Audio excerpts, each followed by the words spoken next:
iPhone SE 2, iPhone 9 will be presented in April. Apple will introduce iPhone 9 on April 15th. This was announced by American blogger Jon Prosser. According to him, this decision was made at a meeting of the company. iPhone 9 goes on sale April 22nd. Read, Apple creates a system that will not allow people to spy on someone else's iPhone. iPhone SE 2, iPhone 9 will get the same design as the iPhone 8. It will have a 4.7-inch display, 3 GB of RAM, up to 128 GB of storage in 3 colors, black, white and red. The gadget will work on the A13 Bionic chip, as in the iPhone 11.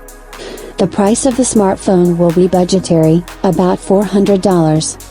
Recall, March 19th, Apple without a public presentation announced the release of the new iPad Pro and the updated MacBook Air. iPhone SE 2, iPhone 9 will be the most affordable new Apple smartphone.